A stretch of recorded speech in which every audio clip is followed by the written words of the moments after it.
Hello? Oh, I got the sound. Oh, there we go. Can you hear me? No, still can't hear me. There we go. Gotta love a live show.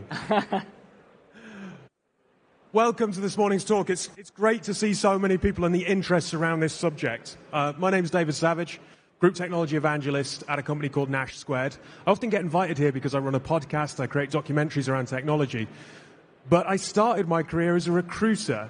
So talking about bots and bosses and how AI is changing the relationship between people and robots when it comes in particular to talent acquisition and retention, I find particularly fascinating. And Nurasyl, it's great to be joined by you, as we said there, CEO of RemoFirst. Do you want to start by just telling us a little bit about your company and what you're trying to do?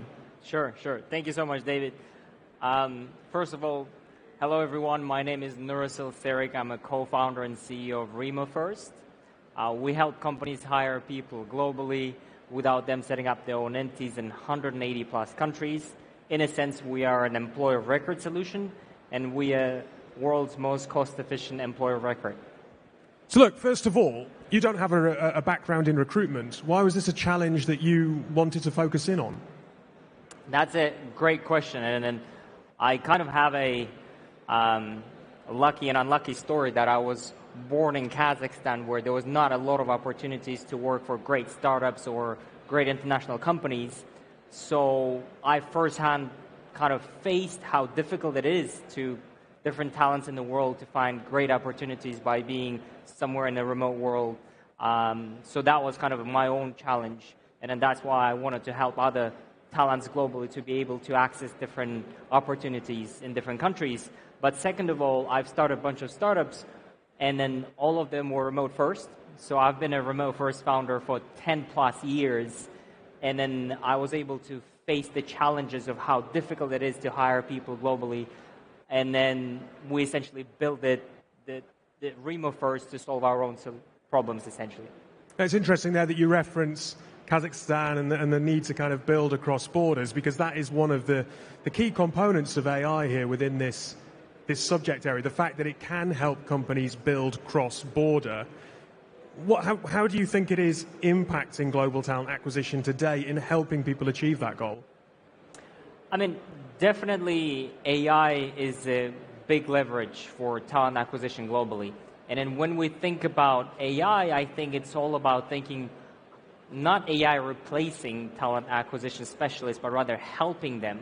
Like, if you think about different examples, I think that the biggest example is screening CVs and resumes. And I think AI can do a much better job than a human being of screening thousands of CVs faster, better, and efficient versus human beings, essentially.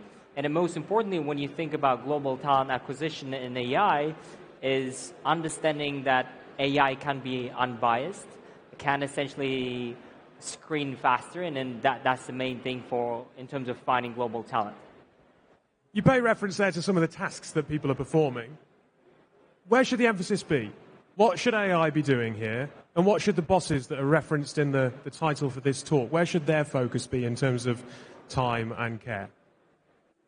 So when we compare what the AI should do and what the human beings should do, I think it's quite simple, and I was just mentioning in my previous answer is that AI should focus on a volume-based things that are essentially data-driven, and then it takes a lot of time for human beings to screen different CVs.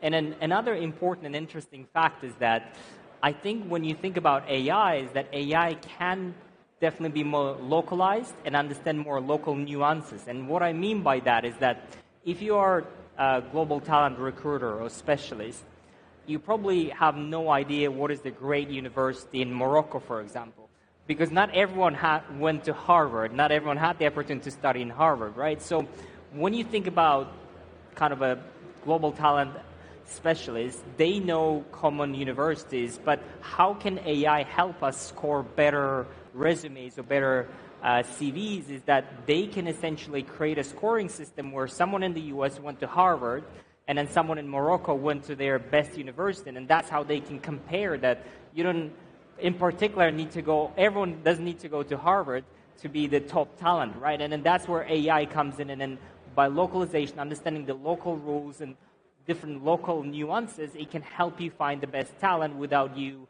essentially knowing it. I think it's interesting that you reference the nuances, the local nuances, and I'm completely on board with that. One area that I do think is quite interesting, though, as a former recruiter, I see a lot of people who start life in agency recruitment and they move into in-house roles, and they're probably the very clients that you're working with, that you're seeking to help. But a lot of those people who've come into those roles have learnt the job through speaking to hundreds and thousands of candidates over a number of years. And the nuances that you need to be able to understand the individual drivers of a candidate come from that experience. So is there a slight concern that whilst AI gives you that local nuance, it might take away the education opportunities for talent professionals working in-house? And how do we address that to make sure that we've got talent professionals who do have the right skills to still do the soft skills where AI is handing off? I think that's a great question, David. I mean, it's also a tough question, right? I mean, how can you think about education where AI is kind of eating up and then taking different roles? And then, in my opinion, you shouldn't think about AI as a threat, but rather it is a leveraging tool that you can leverage. And then what I mean by that is essentially AI should act as your helper, is someone who does all the manual work, which takes a lot of time, and it's a huge volume work to do. And that's where, yes, indeed, it will be harder for some individuals to learn by actually doing it yourself. But to be honest, there's nothing that stops you from picking up the phone and actually talking to people. So I would say it just depends on the person, how they look at it. Instead of looking at it as a threat and then looking at it as an opportunity where they cannot learn, they should essentially think about how can they take maybe 1 month to do all the calling, as you say, but then hand it over to AI, and then they can focus on the most important thing. Because if you think about the essentially global talent acquisition specialists and the recruiters, the most important thing for them is not just screening the CVs, is actually finding the right people that fit into your culture, that essentially fit into the team that they're hiring into. And then if they focus on the most important thing, they don't need to waste, or I would say spend a lot of time screening all the CVs. Look, I appreciate that time is short on our talk, and I know that we really do want to focus in on this idea of global expansion beyond borders. I did want to just ask a little bit around, or a question rather, around some of the challenges that companies are going to face when expanding internationally without local entities. You know, there are some red tapes around regulation. We're seeing some coming down the line in the EU. What are some of the main challenges that you see? I mean, that's a great question. And obviously, at RemoFirst, that's what we do. But if you think about expanding globally without having your own local entity, essentially, number one comes the compliance. Understanding there are 180 plus countries, how can you essentially hire a person compliantly? What the compliant means is paying the right taxes, setting up the payroll, understanding different notices, severances, understanding the local regulations, and then most importantly, also preparing the right employment contracts. And then sometimes there are nitty-gritty details where people essentially think about IP clauses and everything. In some countries it's allowed, and the others it is not allowed. So compliance is the cornerstone of understanding the challenge of expanding globally. But second is an admin work. What I mean by admin work is all about essentially setting up the payroll, paying people on time. In some countries, you essentially need to pay people maybe twice a month. In the other countries, you need to pay once a month. But most importantly, if you miss just a 1 day of a payday, you'll get penalized by different governments. So admin work is crucial when you expand globally. And then also, you need to essentially be up to date about updating all your local regulation, and then taxes do change in 180 plus countries, maybe once in 6 months or once in 12 months. And then understanding that you are up to date with all these things is crucial. And then the last bit I would say is the cost. Cost is the biggest factor in expanding globally. And I think that's where RemoFirst is focusing, making the most cost-efficient solution in the market, is because what we realized is that a lot of people go global because they want to save on costs. But they don't realize sometimes that in some of the countries, employer taxes could be 50+%. And then if you add admin fees, it could be maybe easier or cheaper to hire in your local country. So that's where RemoFirst's goal is, to make it as affordable as possible so people don't need to think about the admin fees. And then that's essentially it. That's interesting that you mentioned there about cost being a key driver. I was at another conference in the autumn, and I was talking to some founders and scale-ups there who were talking about the fact that for them, because data processing is such a big cost now for their businesses, they are looking at remote talent solutions and thinking about talent from different parts of the world rather than locally.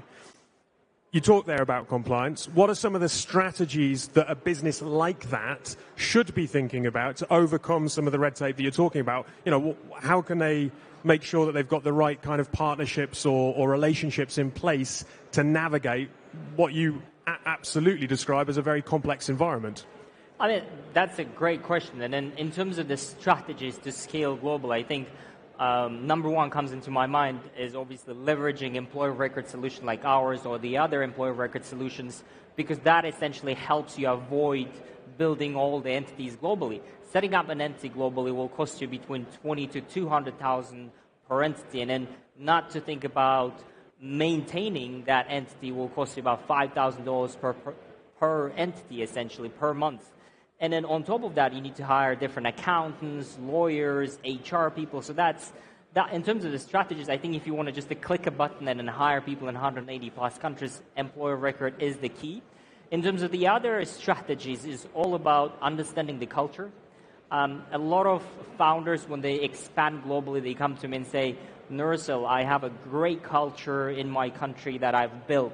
How do I make sure in 180 plus countries or 20 countries that I've expanded in, my culture is the same everywhere? And I think, I mean, some companies do get to that point that they will make it the same, but I think the better approach, which is kind of new because this thing started being kind of remote first the last 4 years as a main trend. So, but the main thing to do is to embrace that difference. So I don't think you will enforce everyone to think differently, but rather what you can do as a founder is essentially think about how can you get the best out of different backgrounds that you have in your company, different mindsets, different perspectives. And then when you embrace that, it's much easier than enforcing your own things. But at the same time, it's not to say that you should not have a core values in your company, like a DNA of your company. That could be enforced, and then that's what you can find in different countries because human beings are more or less the same, but embracing the difference is the key. I'd just be interested to know whether or not you think this favors smaller organizations being able to compete with enterprise when it comes to talent. My gut reaction would be yes. I mean, if you think about Web Summit Rio, you go to Rio, the Brazilians talk a lot about airplane mode and some very talented individuals being able to work remotely. That opens up new talent marketplaces. Do you think this is a net positive for smaller organizations competing with large enterprises? That's a great question. If I think about it, I think definitely for smaller enterprises, it is a net positive. But at the same time, if you think about it, every tool that is kind of built for smaller organizations or that helps smaller organizations to move faster actually also can be accessed by bigger organizations. So I think there needs to be tactical things that you do in order to win as a smaller organization. And number one, I think, is the notion of thinking remote first as early as possible. What I mean by that is that as a smaller organization, not thinking about the burden, of course, of setting up an office and then hiring people in the proximity of that office and then spending a lot of money into that, it is quite challenging. So in a sense, as a smaller organization, what you can do to give you the advantage from the day one is to be remote first. And then that allows you to not only save costs on an infrastructure like offices, but also hire cheaper talent in a cheaper destinations. Whereas the bigger organizations, they usually create the hubs that they've already had for years, and then they can only hire in those hubs, versus you as a small organization can be more nimble. So that's part one. Part two is about flexibility. I think, I mean, as always, this is not just in terms of a global side, but overall, when you, as a small company, are more flexible than the bigger enterprise, obviously that helps you to be faster and nimble. And then I think those are the two things. Just out of interest, I mean, I imagine that you see in your client base some interesting trends, and you're kind of referencing there. I suppose there's this push from some of the big tech organizations to get people back to an office and to physically be there, whereas it feels like startup and scale-ups are pushing perhaps in the other direction. Is that something that you see borne out in your client base, or are there examples of enterprises who are booking the trend and see this as an opportunity? And what are they asking for from you? I mean, that's a great question. There's definitely a few enterprise companies that still want to be remote and then have embraced that culture and then do realize that remote is not an enemy. And then there's no hardcore, like, you need to be only remote. You can be hybrid, right? You can come to the office a couple of days a week. But I think you're right in terms of what we're seeing as a trend. Bigger organizations tend to come back to the office because it's a challenging environment, and then what they feel is that they've had a few bad years because it was a tough environment the last few years, and they felt maybe it was bad because people were remote. But I think you're looking at the wrong root causes of a problem, why things are not going well. And then we'll see. The time will show. I don't think there is a right or wrong answer. You need to do what works for your organization. And I think, in my opinion, hybrid is kind of a solution to get the both of the worlds of being remote and at the same time getting to the office, talking to people, learning from people. So that's essentially about what we see from bigger organizations. They definitely maybe 50-50 in terms of thinking, should they go back to the office or should they continue embracing the remote first culture? Look, we're talking there a little bit about some big global trends. Throughout the course of this talk, I've referenced Brazil with airplane mode. I think those are talent hotspots that people are aware of.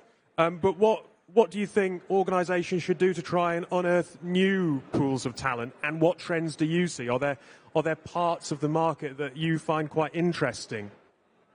That's a great question. And I think this is where at RemoFirst we were thinking a lot about this in particular, where what we realized is that if you step back a few steps in the last 20 to 10 years, there were very known few hubs that industries, different companies knew is, for example, if you want to hire someone in IT globally, you would probably go to India. If you want to hire someone in customer success, you will probably go to Philippines. And then this is where the new trends are talking about something called micro hubs. So micro hubs are essentially the smaller places that are gems, the hidden gems that people don't know about. And then if you think about how did people come out and understood that India would be a great place to outsource your IT resources, that right now, after the COVID, the last 4 years, the world has opened up. There are 180 plus countries that you don't have to only be stuck with India as IT, kind of outsourcing your IT resources, but rather, what if there are different other countries? And then I will also add the AI part, and then what I'm more excited about the AI is that artificial intelligence here could be a game changer, because if you think about the global hiring and then global micro hotspots, how would you know? How would you find a place that has all the great talent that you need? And then with the help of AI, what you can do essentially, you can create a parameter saying, let's say you want a Python engineers and then for a certain budget. And what can artificial intelligence do for you is to find out in what countries there are excess of Python engineers for one reason or the other, that there was maybe a university that was just creating Python engineers. And it could be like, for example, Kazakhstan, right? Or any other country, Morocco, any different countries that you can think of could be those hidden gems. And then I think those strategies would be the key in the next 5 to 10 years, because truly the world has opened up. It's not just a few countries that everyone knows and everyone says, let me just go there, but rather, hey, let me think outside of the box. Let me find these hidden gems and then make something that works for me. I do want to spend a couple of minutes, if possible, talking and asking you a little bit about inclusive hiring strategies. Because I think one of the things that people often throw at AI is, hang on a minute, what about bias? Now, I mentioned that I'm an ex-recruiter, and I often talk to colleagues and former colleagues and say, yeah, but there's plenty of bias in people. I can remember recruiting for large enterprises and not wanting there to be bias in our process, but you kind of think about, well, who fits with that team? And therefore, there's all sorts of supposition about what kind of personality mixes. So to say that humans don't have bias in their recruiting processes at the minute and that AI is somehow inherently worse is just wrong. But we can't escape the fact that AI does have plenty of bias built in. So how do you work around that with RemoFirst to not only make your processes inclusive, but better than the existing processes where humans are involved? That's a great question, and then, to be honest, there's no right or wrong answer on this. It's when you think about AI, it definitely has less bias when it comes to screening the CVs, understanding the different backgrounds, and then actually, as I was talking previously, creating different scores, right? How does this person compare to another person? But at the same time, AI does not come from out of nowhere, right? It was built by human beings. So there is a potential that whatever that AI is built on could be already biased. So the data points that it was built on, it was biased, so it continues the biased approach. So it is, as I said, there's no right or wrong answer, but definitely I think with the use of AI, with using different data sets, different models, you can definitely create something which is more unbiased than ever before. Because human beings definitely tend to be a little bit more biased than the computer, right? Computer doesn't have the biasness in itself inherited from the human beings. Look, predicting the future is a bit of a fool's game. Notoriously difficult to do, but if you had to look at where we're going and thinking about the kind of work that your company does, how do you think AI is going to impact the future of work over the next decade? That's a great question. As you said, predicting the future is really, really hard. And then from what we can see from the industry and then understanding kind of the future trends and then what is happening right now, I think most important thing what will happen in AI is that, as I said, it's not a threat. It's not a threat to the HR world. It's not a threat to the recruiters or even the employees. It's a tool that you can leverage, move fast. And then what I think will happen specifically in AI in terms of the tools is that it will just boost the productivity of recruiters to find better people. But most importantly is that what I mean by boosting the productivity is that if AI takes care of all the different high volume things and then does all the data analysis for you, you can focus on most important things as a recruiter. You can focus on how does this person fit into your culture? How does this person fit into this specific team? So that is the focus of the AI. When it comes to the remote work, I think, again, because of the artificial intelligence, there will be different tools that will help you to work remotely in a better way. I mean, right now, a lot of people complain about being remote because they don't have that accessibility to different people. And I think AI will be the one to remove those barriers and help people to be more closer because of different tools that we can create with AI. We're out of time. Thank you very much for your time today. If someone wants to come and talk to your company, you've got a booth out there today, right? Yes, we do have a booth. Thank you very much. Thank you. Thanks, everyone.